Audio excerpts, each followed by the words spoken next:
Ladies and gentlemen, welcome to WTUR The Source. We have a very, very special interview for you today. My name is Caleb Joshua Heffron. I'm the music director here at WTUR. And we have just, you can probably see already if you're listening on the air on WTURonline.com or the Radio FX app, you wouldn't be able to see them. But if you're watching the camera afterwards, we have the special band, The Figs, with us today, who are joining us at Taylor University for a concert tonight at 7 p.m.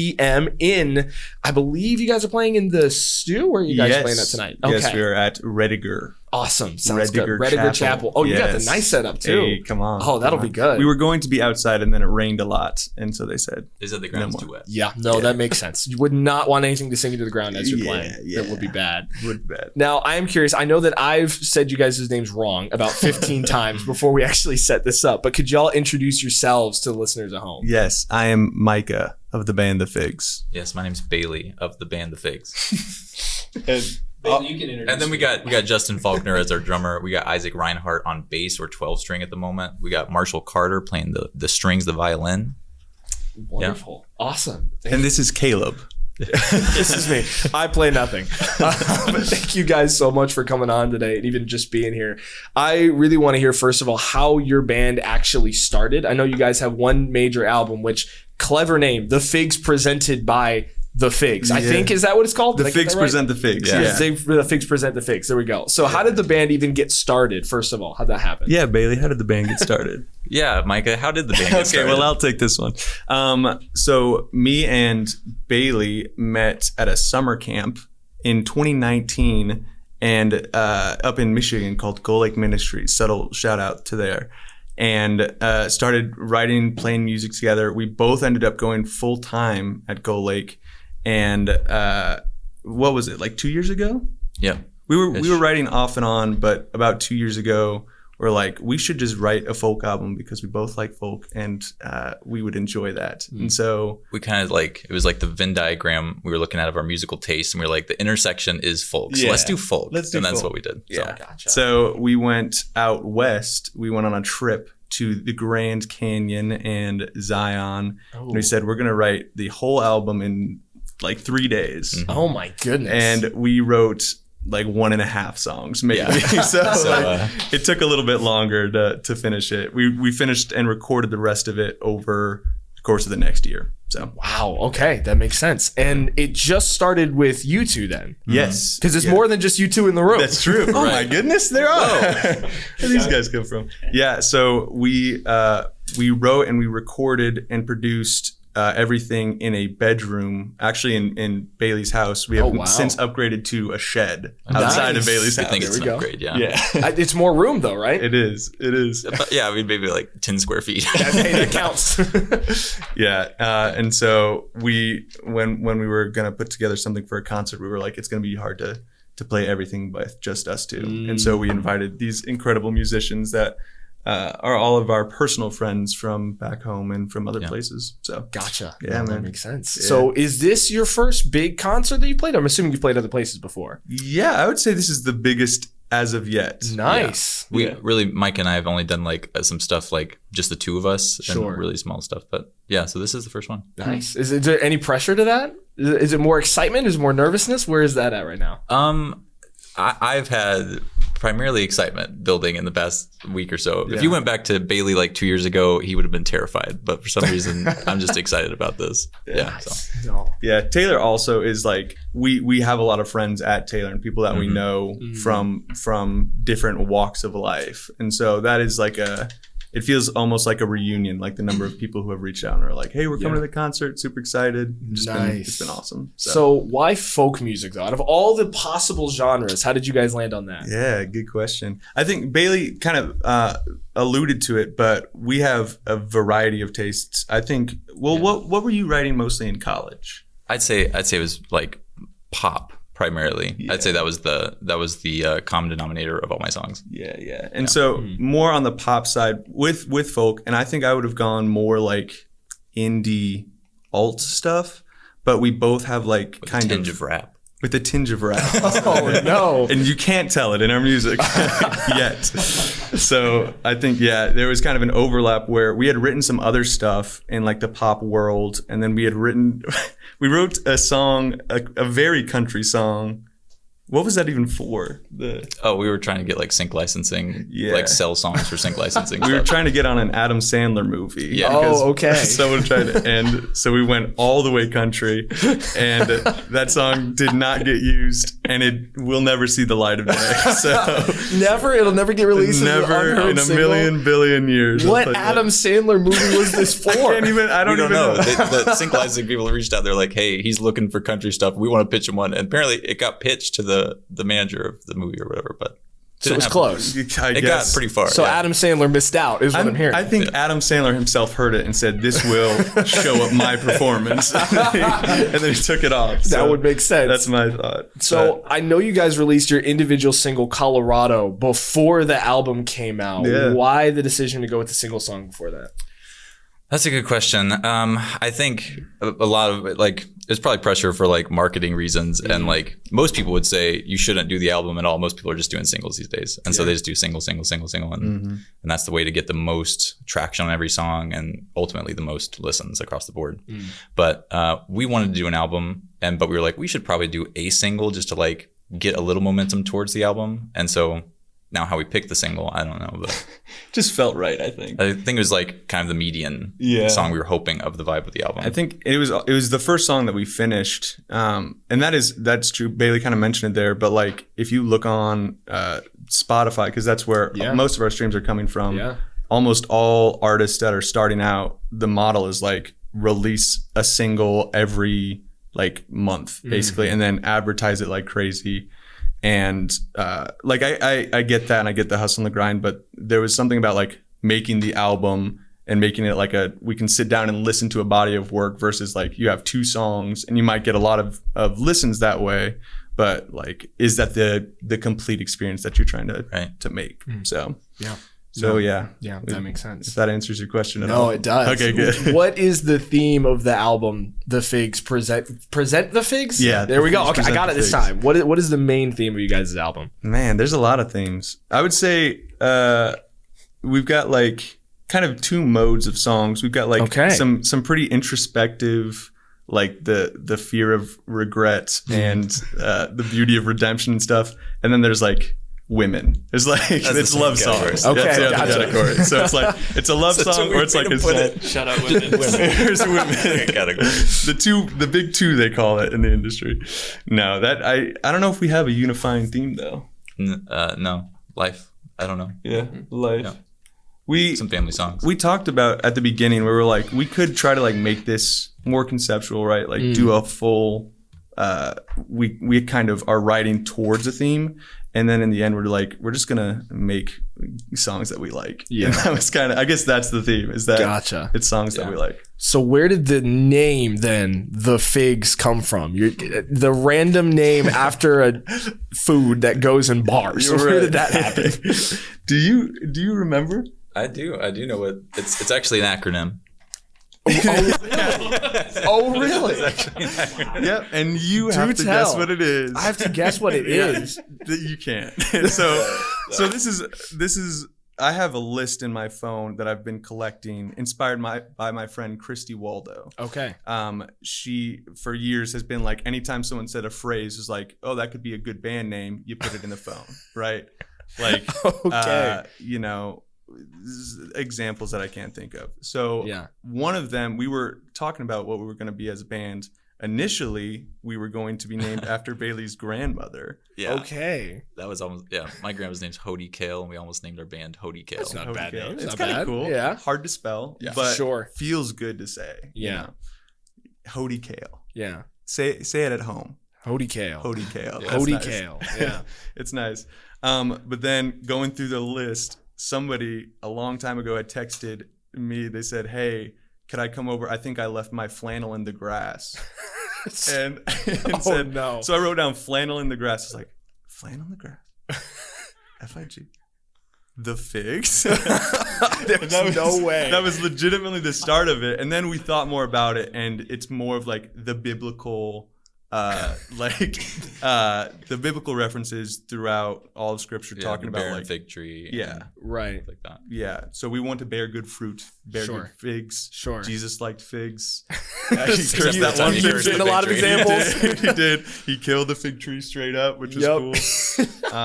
So yeah, that's what it kind of became. But that was its origin. Gotcha. That's a Taylor exclusive. Okay. Yeah. Right. There we go. That's been told before. It's a deep cut. Yeah, It's a deep it cut. is. See, now you need like a specific flannel merch that people are just like, oh, it's a nice flannel. But if you know where it really comes from, that's where I love it. Now, another question based off of that, on you guys' Spotify, you have a nice little listenership that you've also built up.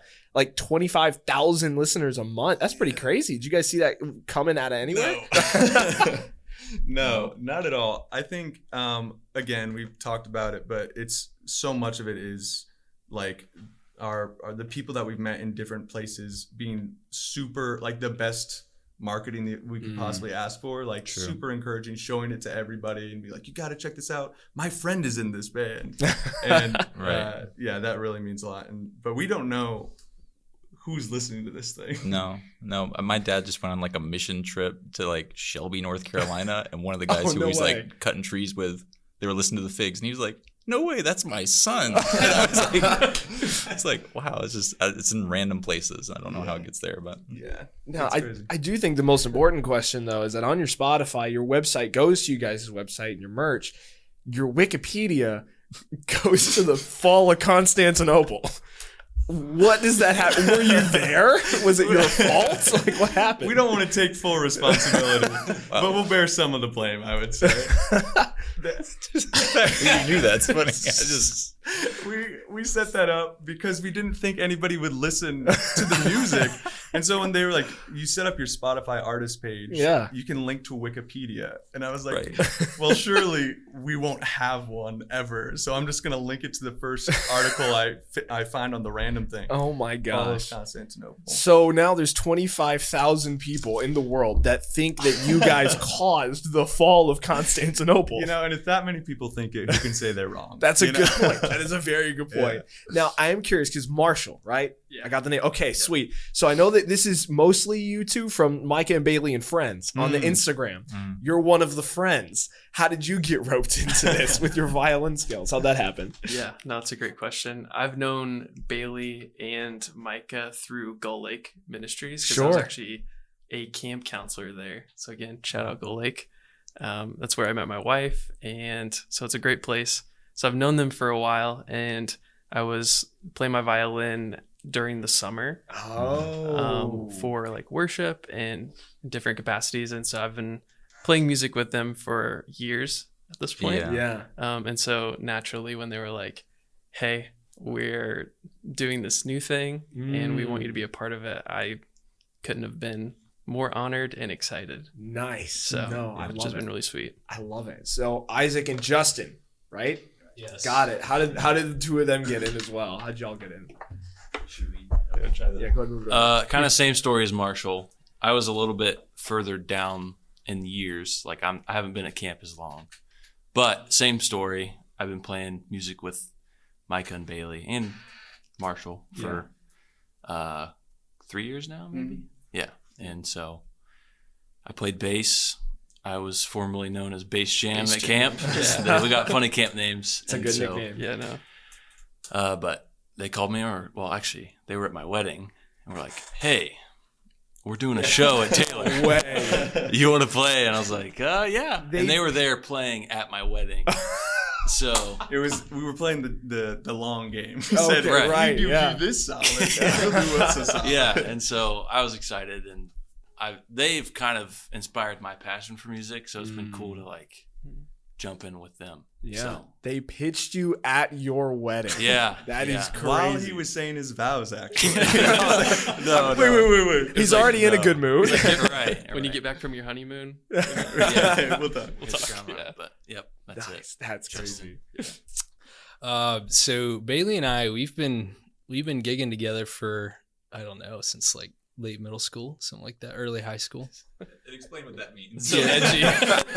Let me define that word. So we've been playing. Actually, Bailey and I, were on the drum line together in ninth There grade. you go. And I feel like at that point, our musical capabilities were pretty even. And then Bailey just started like putting his hands on the drums, the guitar, and then he surpassed me and by far. But we played at Beta Club conventions together and stuff. So Okay. it's been fun. Yeah. Nice. And yet you're still here. Dude, I'm still here. He's still here. I vividly remember I've had like a dream to be in a band. And me and my wife were sitting on the couch one night and he calls me up. I think we were just going to come up to see you guys. And he's like, dude, you want to play in a band? And I said, absolutely.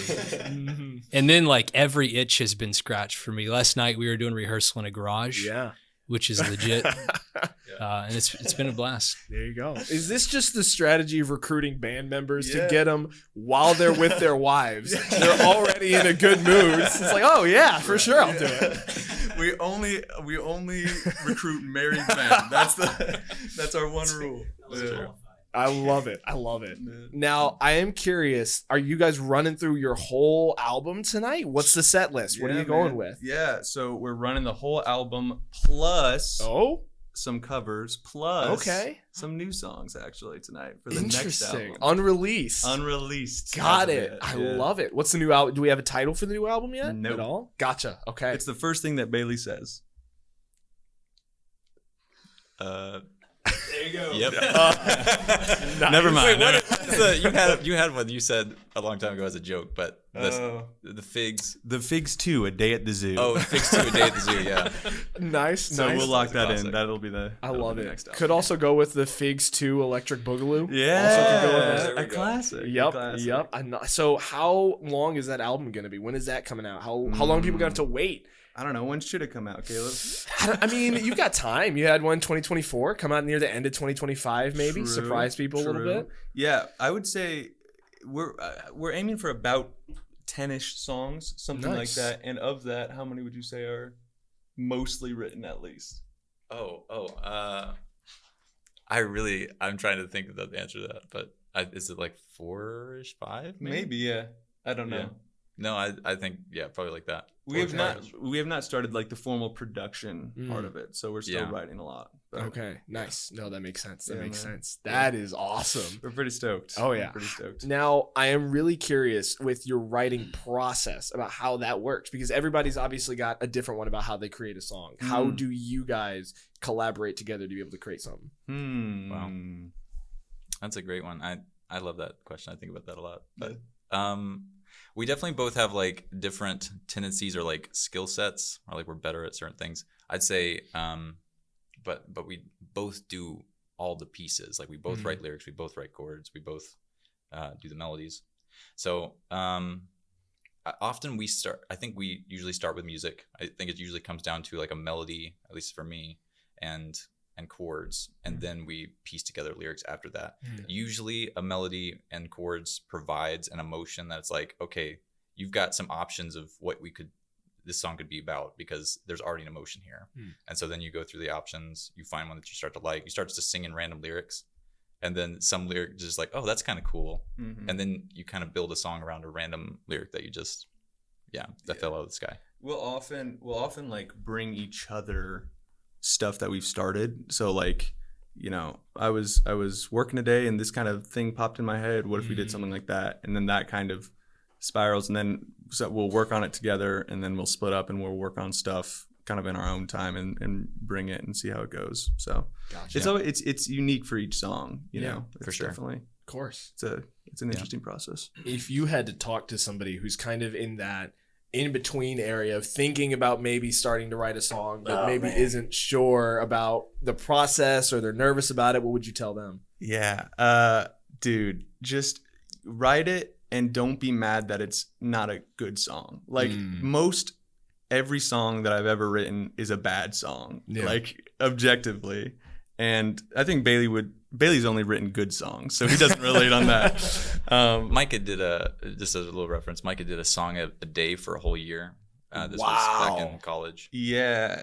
Back in college, chunk of a song, I would take 30 minutes, and it wouldn't be a full song. It'd just be like a verse or a chorus. And the rules were, you have to be done by the end of 30 minutes, like recorded, and you can't touch it. Wow. And you can't be mad that it doesn't sound good. That's it shouldn't. intense. And it got so many bad ideas out, but like also made me way faster and way more confident as a songwriter.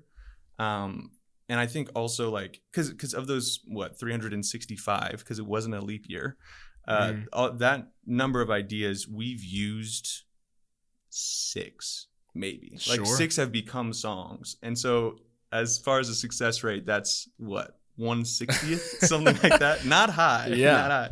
But I think if you look at just like writing a good song is the only goal, then it's going to be pretty discouraging if you try it and you don't feel super confident. But getting it out and continuing to do it hones your craft a lot. There is still good stuff, even in all the stuff that's not. Yeah. Like there actually, so for our song Ride All Day, the first verse was taken from another song that was bad, but that verse was cool. And so we repurposed it, and there's, that says a lot about life, doesn't it, Caleb? Yeah, no, it does, for sure. Now, I know you guys are playing tonight also, which everybody, you should show up to, but I'm assuming, is it a little too much to ask for a freestyle rap? I know you mentioned earlier that was in there.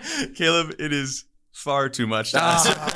All right. Sounds good. Well, one day when my rap career starts on the back of this, then gotcha. Makes sense. So anybody, no matter what bad song that they produce, can still go out and make a song, get all the bad stuff out, find the good in it, do it, man, and also cause the fall of an ancient empire at the same time. And what more could somebody ask for at the end of the day? Exactly. I love it. Well, before we wrap up this interview, could you guys play us a little something, a little teaser for tonight? Is that possible? What do you think, boys? I mean, you did bring the instruments all the way in. All right. Okay. You convinced us. It's a new single called Fall of Constantinople. Yeah, man. Hold on. Yeah, go ahead. Take the headphones off. Oh man, this song is called Hollywood, and it's a love song. Yes. There anything more we need to say about it? Oh, so we recorded a lot on. Me and Bailey are basically every instrument on the album, but there was one thing that we didn't play. Two things: a viola, which our other friend did, and a violin, which this man did. Hey. So if you listen to the recorded version, he's the guy that's on it. Marshall, and we've got it violin. for tonight. Nice. So. All right. Hollywood by the Figs, ladies and gentlemen.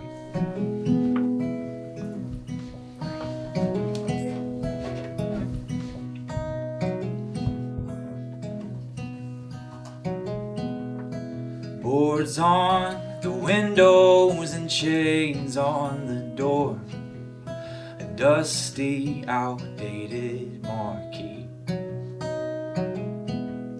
The light bulbs still flicker, and people here tell me the old movies play on repeat. And it's been a while since your friends let me know the theater's an awful first date. But you look so pretty, and I was so nervous I couldn't have talked anyway. Despite all the years,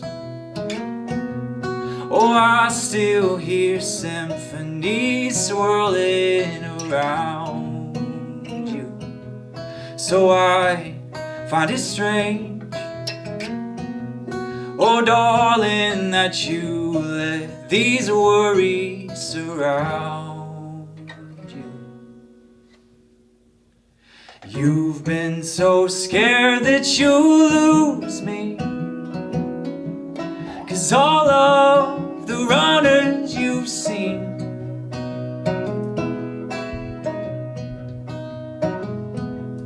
are, darling, we're Paul and Joanna in Chucks and blue jeans.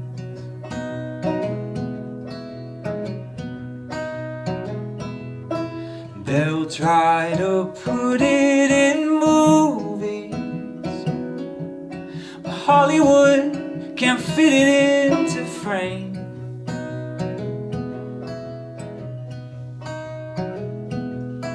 They'll roll the cameras and we'll still be dancing backstage.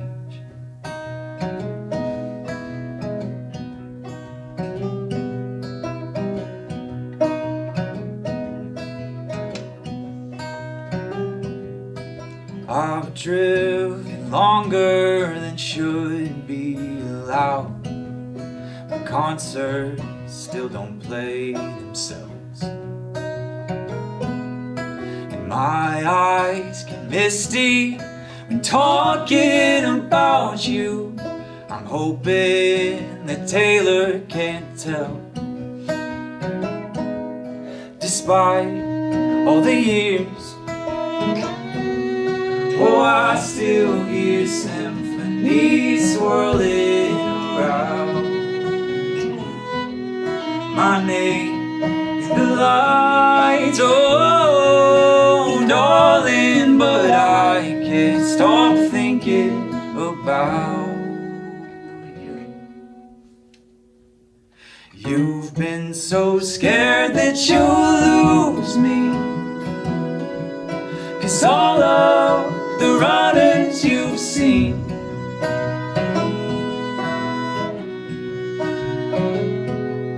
but darling, we're Paul and Joanna in Chucks and blue jeans. Hey. They'll try to put it in movies, but Hollywood can't fit it into frame.